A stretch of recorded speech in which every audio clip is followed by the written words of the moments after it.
Bonjour à tous. Même l'AFP écrit « L'Ukraine ébranlée ». Ça va pas si bien que ça pour Zelensky. On parle d'envoi de chars, etc. En réalité, il y a des divisions qui s'exacerbent en extérieur et maintenant aussi au sein de son propre régime. Et tout ce qu'on évoquait sur cette chaîne depuis des mois, notamment la corruption systémique dans ce pays, est en train d'exploser. C'est un peu l'hécatombe autour de Zelensky. Je vais vous expliquer tout ça. Les difficultés s'accumulent. Et il vaut mieux cela que la fuite en avant vers la Troisième Guerre mondiale. Car Zelensky n'est pas un facteur de paix. Or, nous défendons, nous, la paix depuis le premier jour. Et il va bien falloir un moment aller vers cette désescalade et cette paix. Et la France pourrait jouer un rôle historique à ce sujet. Je vais revenir sur tout ça dans cette vidéo, en vous donnant des éléments très récents, très concrets, nuancés, mais en même temps qui montrent une tendance qui ne surprendra pas ceux qui ont suivi ces vidéos sur cette chaîne depuis des mois et des mois. Nous devons nous battre pour la paix parce que la Troisième Guerre mondiale menace, clairement. Et là, je pèse mes mots. On y revient dans un instant. Évidemment, je suis, vous le savez, ça arrive, hein, c'est ce jeudi 26 janvier, je suis dans les Vosges. Je vous écrivez à référent 88, tout collé sans accent, @les-patriotes.fr. Pour les dernières places, informations, réservations, je serai très heureux de vous voir la semaine d'après, jeudi 2 février. Je suis en Sarthe, référent 72, @les-patriotes.fr. Pareil, informations, réservations. Ce sera un vrai bonheur de vous voir et on va se battre tous ensemble, bien évidemment, dans l'unité et la ténacité. Continuez de vous abonner à cette chaîne YouTube, petit bouton en dessous, vous cliquez sur s'abonner, c'est fait, hop. Une fois que vous êtes abonné, eh bien, ces vidéos sont recommandées automatiquement par les algorithmes de YouTube à des internautes qui ne nous connaissent pas encore. Et c'est formidable et on rassemble et on avance dans la résistance et on va se libérer et on va gagner tous ensemble. Merci à ceux qui se sont abonnés à la chaîne récemment et à ceux qui vont le faire, je le sais, ce petit effort dans les secondes qui viennent, bien évidemment. D'ailleurs, ce vendredi, je l'annonce déjà, on se retrouvera vendredi 27 janvier, donc, à 19h en direct sur la chaîne. Je prendrai vos questions en direct, l'actualité, et il y a de quoi dire. En direct, ce sera ce vendredi, 19h, on peut déjà noter. Allez, on y va. Zelensky, c'est un peu rien ne va plus. Hein. Problème intérieur, division extérieure autour de lui. On va expliquer tout ça. D'abord, les problèmes intérieurs. La corruption systémique de son régime explose au grand jour. Article du Monde ce 24 janvier, le titre « Guerre en Ukraine, des affaires de corruption ébranlent le gouvernement de Volodymyr Zelensky ». En effet, je cite, plusieurs hauts responsables impliqués dans des scandales, dont le vice-ministre de la Défense ukrainien qui s'appelle Vyacheslav Shapovalov, ont démissionné ou ont été limogés là ces dernières heures.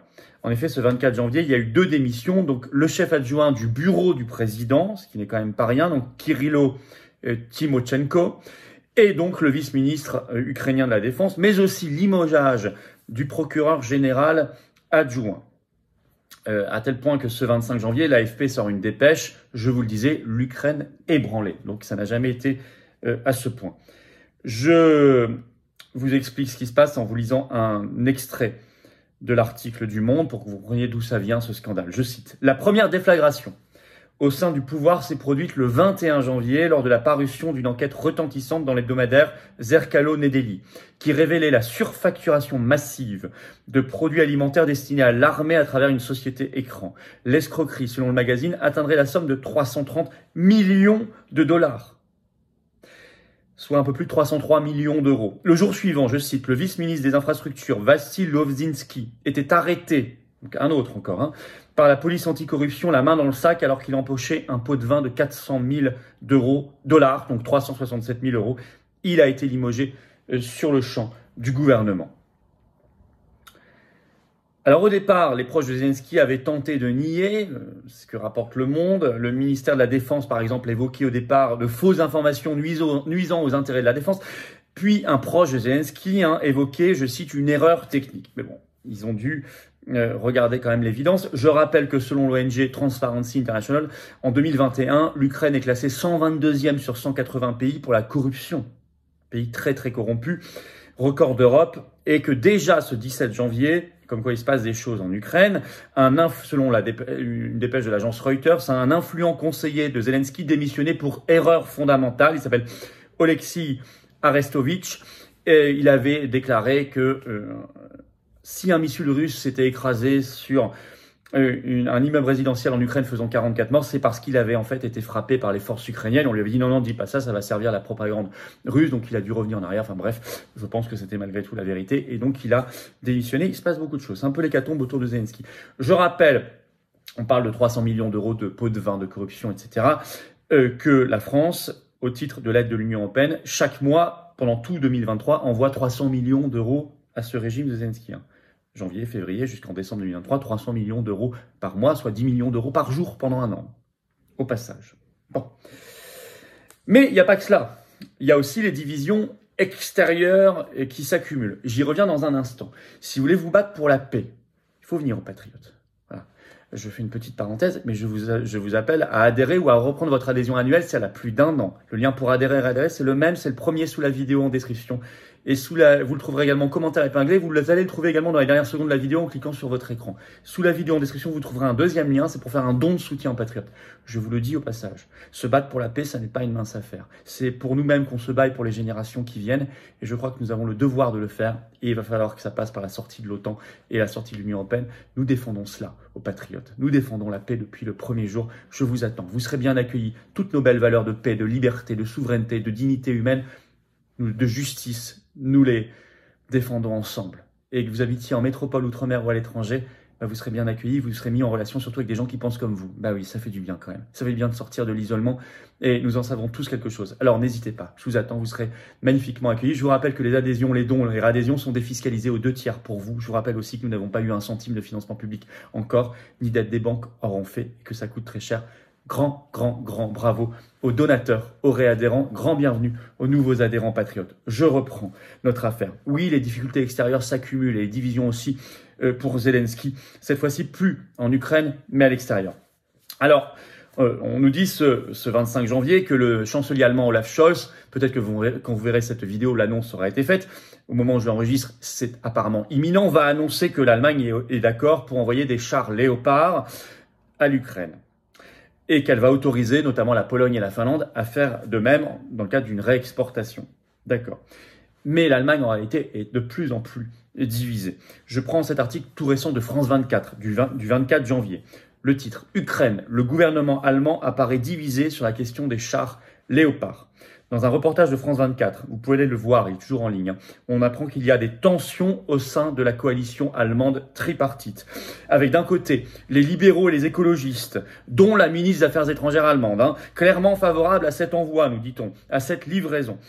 Mais ce sont des partenaires minoritaires de Olaf Scholz. De l'autre côté, je cite toujours France 24, le chancelier lui-même et son parti, le SPD, sont très partagés, très hésitants.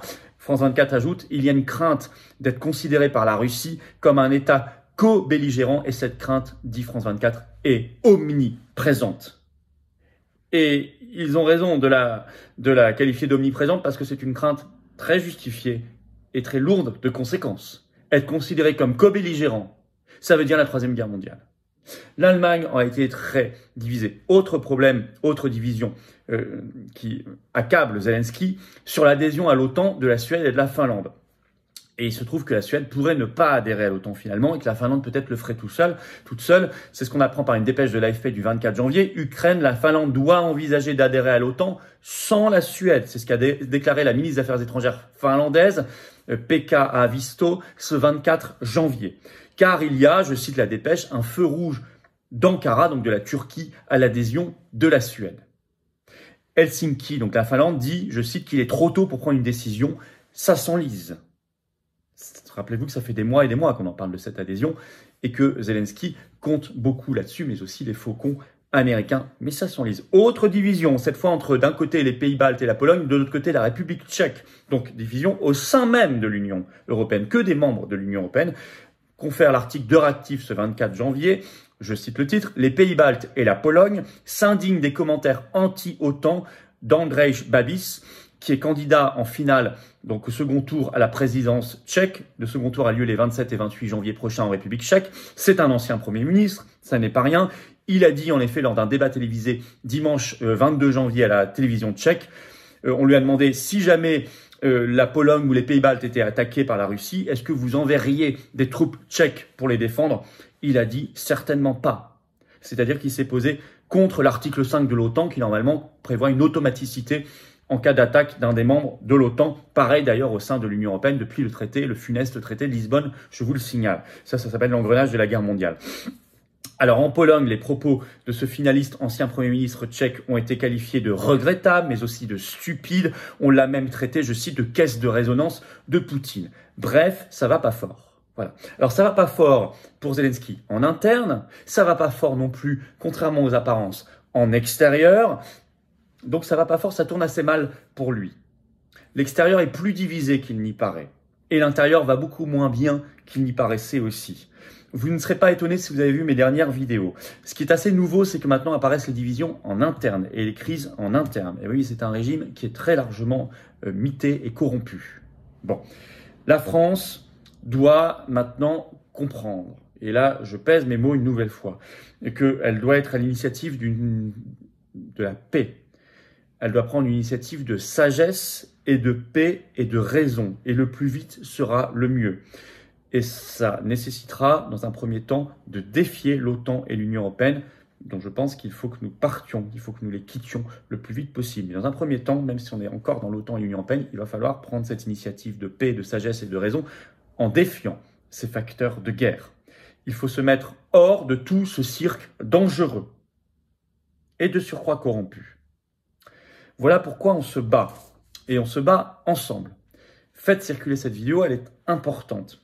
Pour cela, notamment, vous pouvez vous abonner à la chaîne YouTube, petit bouton s'abonner en dessous, c'est gratuit et ça se fait en un dixième de seconde, il suffit de cliquer. Et un grand merci à ceux qui vont le faire maintenant et à ceux qui l'ont fait récemment. Et quand on sera à 500 000 abonnés sur la chaîne, je peux vous assurer qu'on le fêtera dignement ensemble en direct. Je suis dans les Vosges ce jeudi 26 janvier, référent 88@les-patriotes.fr pour informations et réservations. C'est encore possible, quelques heures, profitez-en. Je vous l'ai donc dit, je vous attends aux patriotes.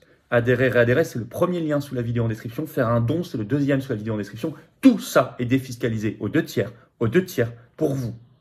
Profitez-en, les compteurs fiscaux ont été remis à zéro le 1er janvier 2023. Nous n'avons pas d'aide, nous sommes face à l'oligarchie.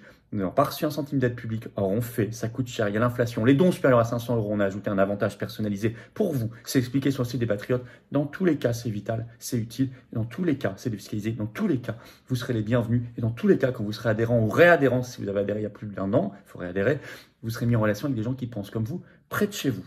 C'est assez formidable. Et ben moi, je vous attends. Voilà. Je vous attends. On va se retrousser les manches ensemble. On va partager des belles valeurs et des beaux combats.